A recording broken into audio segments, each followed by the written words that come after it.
बिस्मिल्लाहिर्रहमानिर्रहीम अस्सलाम वालेकुम वरहमतुल्लाहि वबरकातुहू। नाज़रीन, मैं मलिक मोहम्मद सोकी और मेरे नाल सीनियर एंकर पर्सन कॉलम निगार जनाब शमशाद माकड़ साहब।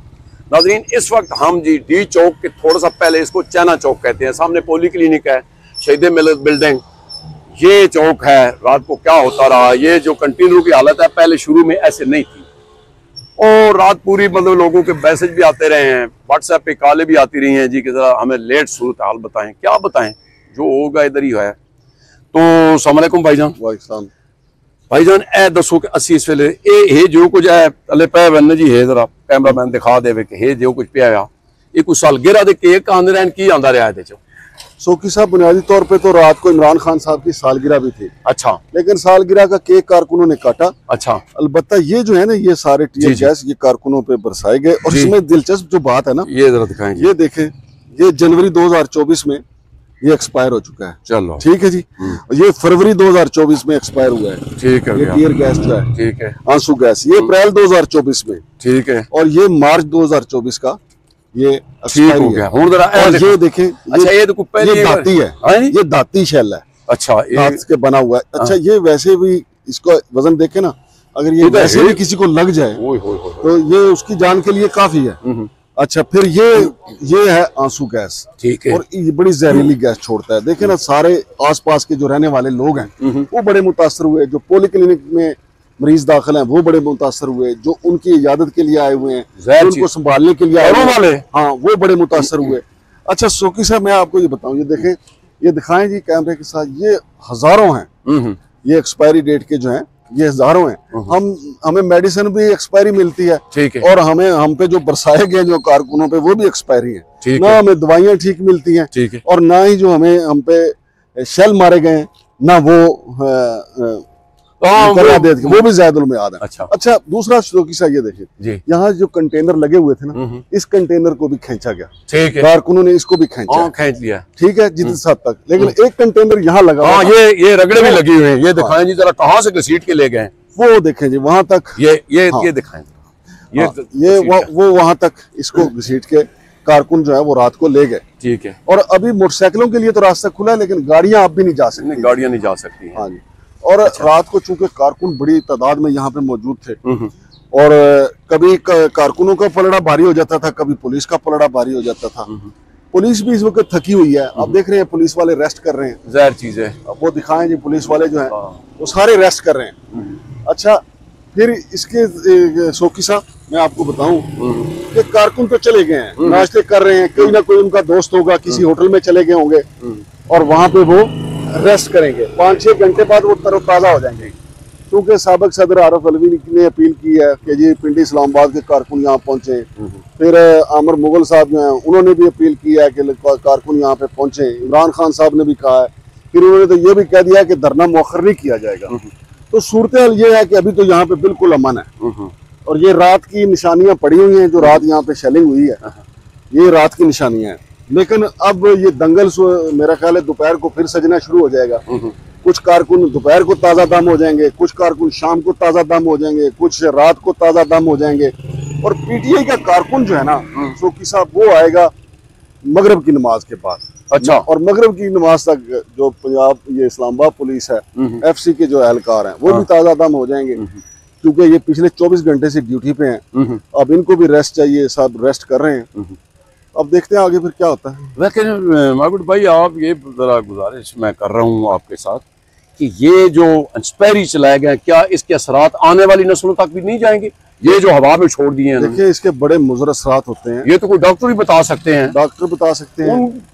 लेकिन सोकी साहब, मेरा अपना ख्याल, आजकल डेंगू फैला हुआ है। क्या पता कुदरती तौर पर इस जितनी शेलिंग हुई है आजकल पिंडी इस्लामाबाद में, बहुत ज्यादा डेंगू है। लाहौर में भी जितनी शेलिंग हुई है ना, हो सकता है डेंगू नहीं सर, डेंगू तो नहीं है। देखो, मैं इसमें होर तरीके ना लेना, ये जेडे मतलब आखिर डेट जो उन्हें लिखी तो पागल उन्होंने लिखी है, जिस भी बनाए नो, हर चीज का एक टाइम होता है ना। सोकी साहब, टाइम जब ये है, अब देखिए इस पे एक पे लिखा है मार्च 2024, एक पे लिखा है जनवरी। अब जनवरी और मार्च अप्रैल में धरना ही ना हो तो वो किस पे बरसाएं? अपने आप पे बरसाना शुरू कर दें। माविड भाई, ये बहुत बड़ा लम्हा फिक्रिया है कि जरा खास कर ये चलाए इन्होंने। और खास कर मेरा ख्याल है आने वाले वक्त ये बहुत गंदे असरात हो सुन इन्हों ते अपना डंग पाऊ कर रहे हैं ना। इसके ऊपर किसी हमें माहिर की राय लेनी चाहिए। जो एक्सपायरी शेल होता है, ये जरा क्लोज करके ये दिखा दें जी, ये क्या है? ये जो एक्सपायरी शेल होता है, इसके मुज़र असरात क्या होते हैं? मेरी और आपकी राय कोई अहमियत नहीं रखती इसके बारे में। अच्छा, मेरा ख्याल है हुण डी चौक तो चलिए।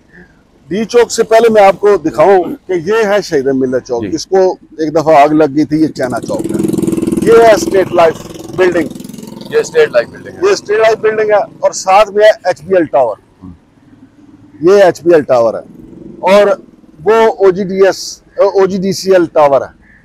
तो ये यहाँ पे जहाँ पे हम मौजूद हैं, ये चाइना चौक है, बिल्कुल डी चौक। इससे अगला स्टॉप जो है वो डी चौक का है। आगे भी तो दिखा दे फिर। नहीं, आगे भी दिखा देते हैं, लेकिन पहले यहाँ पे। ठीक है। और यहाँ पे अब जिंदगी जो है, आज सैटरडे है, वैसे ही छुट्टी का माहौल है, लेकिन जो प्राइवेट लोग हैं, जो प्राइवेट दफ्तर हैं, वकला जो हैं, वो अपने ड्यूटियों पे जा रहे हैं। और जिन्होंने प्राइवेट, जिन लोगों के काम है, वो भी अपने काम कर रहे हैं। सही है। तो डी चौक का भी एक दिखा देते हैं। चलो और फिर चलते हैं डी चौक। इस वक्त हम हैं जी डी चौक पे। पूरी दुनिया पे डी चौक का जो है ना एक चर्चा मचा हुआ है कि डी चौक डी चौक डी चौक। तो इस वक्त हम आपको सुबह सुबह का टाइम है और प्यारे भाई जनाब शमशाद मागर साहब को भी मैंने ज़हमत दी है।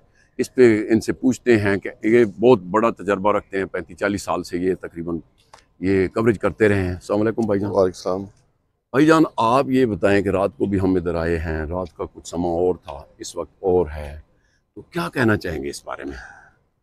बिस्मिल्लाहिर्रहमानिर्रहीम। सौकी साहब, ये आज भी समा बदल जाएगा।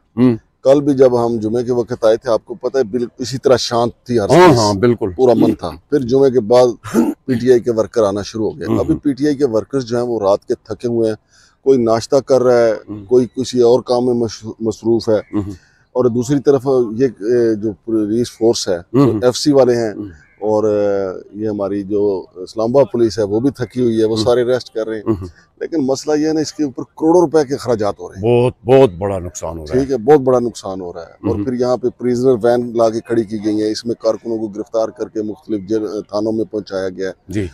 और सोकी साहब, रात को जो शेलिंग हुई है ना, वो इतनी खौफनाक थी कि आप यकीन माने कि ये इधर F6 G6 हवा जिस तरफ रुख पकड़ती थी, रात को एक तरफ हवा ने रुख पकड़ा, तो G6 और ये हमारे साथ जो है F6 का जो एरिया है, वो बड़ा शदीद मुतासर हुआ।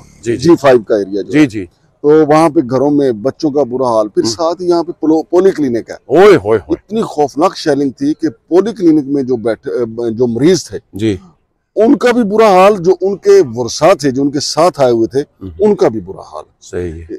लेकिन चूंकि पुलिस, अब ये जो अहलकार हैं, ये तो अपने अफसरान के हुक्म के गुलाम है, क्योंकि मोहसिन नकवी साहब जो वजीर दाखिला हैं, वो वजारत दाखिला में कंट्रोल रूम में बैठे हुए थे। IG साहब भी, चीफ कमिश्नर साहब भी वहाँ पे थे। तो वहाँ से जो हदायत मिल रही थी, ये तो उस पर इम्प्लीमेंट कर रहे थे। तो इन्होंने बेशुमार शेलिंग की। और लेकिन कल जब हम आए शाम के वक्त, उस वक्त ये शेलिंग कर रहे थे तो कारकुन पीछे हट रहे थे, लेकिन फिर कारकुनों की और बड़ी तादाद आ गई जी जी। फिर उन्होंने उनको यहाँ तक धकेल दिया, लेकिन 2 बजे फिर इन्होंने उनको जो है आगे लगा लिया और बड़ी बदतरीन शेलिंग हुई। और सोकी साहब, यकीन माने ऐसी शेलिंग की जा रही है कि हमने तो घरों में बैठ के बर्दाश्त नहीं बर्दाश्त हुई ना। हालांकि आपका घर तो 3 किलोमीटर दूर बनता है। नहीं, लेकिन वो शेलिंग वहाँ पे बिल्कुल करीब हो रही थी ना, वो जो कलसूम इंटरनेशनल, वहाँ पे डायरेक्ट हो रही थी फायरिंग, वो शेलिंग जो है जी जी। तो ये ऐसी सूरत हाल में कारकुनों का भी बड़ा इम्तिहान है। लेकिन कारकुन, चूंकि जो PTI का जो कारकुन है ना, वो देखा जी बहुत हार्ड वर्कर इमरान खान ने ना बिल्कुल उनकी प्रैक्टिस करवा दी है, और ऐसी प्रैक्टिस करवा दी है तो उनको समझ आया कि इन हालात में कैसे डट के रहना है।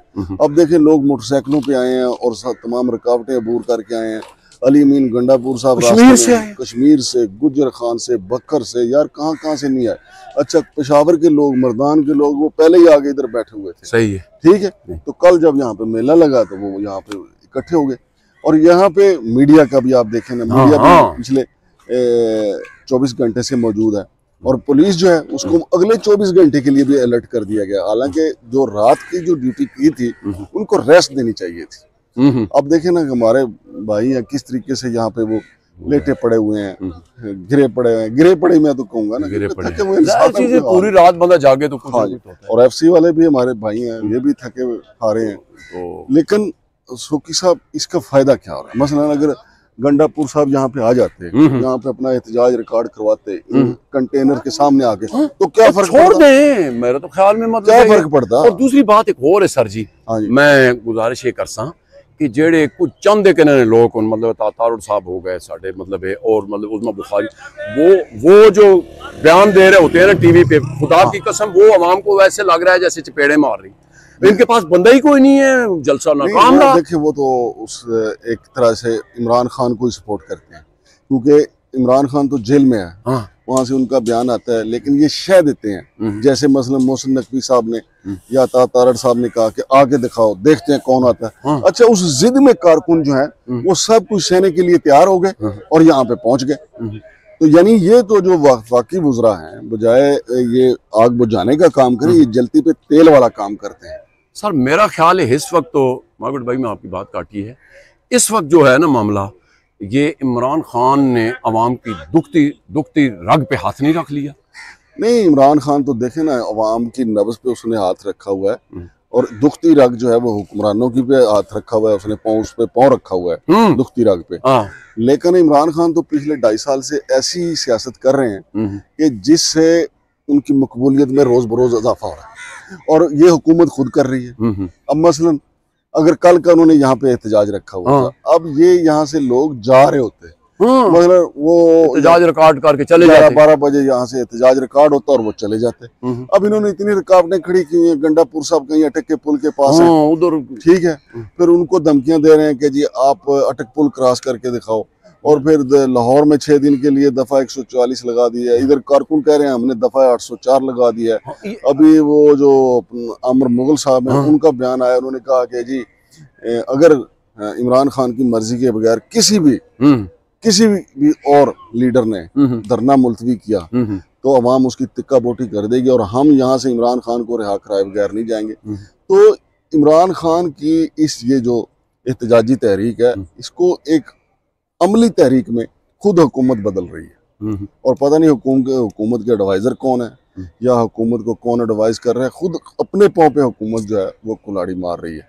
आपके हिसाब से अगर मतलब, क्योंकि आपके पास तजर्बा बहुत है, अगर फर्ज किया है ये कोई खुली मैदान में, जिस तरह लाहौर में भी उन्होंने एक अलादा दे दी थी, बैठ जाते, आप यकीन मानिए कि छोटे छोटे बच्चे कह रहे हैं कि यार ये क्या है, इनको छोड़ दें एक साइड पे, थक जाएंगे।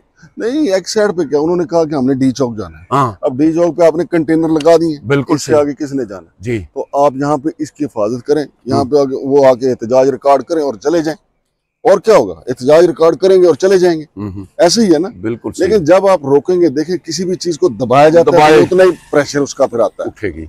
और ये पीटीआई के वर्करों को जितना दबाया जा रहा है, वो उतना ही शिद्दत के साथ वो आगे आ रहे हैं। बस अखीला एक सवाल है कि जिस तरह कल हमने देखा है कि यार इतने हार्ड वर्क औरतें मर्द जो हैं, ये मेरे ख्याल में इनसे दबने वाले नहीं रहे। नहीं, अब तो नहीं, वो उनको परवाह ही नहीं है। खासकर जो इमरान खान के जो फॉलोअर्स हैं ना जी, और उन्होंने पिछले 2.5 साल जो तशद्दुद में गुजारे हैं, उनको तो पता है कि आंसू गैस भी पड़ेगी, शेलिंग भी होगी, रबड़ की गोलियां भी लगेंगी, बारिश भी होगी, आंधी भी आएगा, तूफान भी आएगा, रहना हमने एहतजाज में, लिहाजा उनको इस बात की कोई परवाह नहीं है। अभी देखें, ऐसा लग रहा है कि यहाँ पे रात को कुछ था ही नहीं, हालांकि रात को 32 शेलिंग थी, कितना धुएं, यहाँ धुएं के बादल थे दिखाए हम। हाँ जी, बहुत शुक्रिया है जी। तो नाजरीन, जो भी है इस मुल्क के लिए ये नुकसानदेह है, और जो भी जिम्मेदार लोग हैं उनको चाहिए कि अपने मतलब अवाम को अपने इदारों से नफरत ना करवाएं, बल्कि उनको करीब लाएं। हम ये दिखा ही सकते हैं। नेक दुआवां दे नाल सानू दिओ इजाजत, अपना बहुत ख्याल रखना। अल्लाह सोने दे वाले।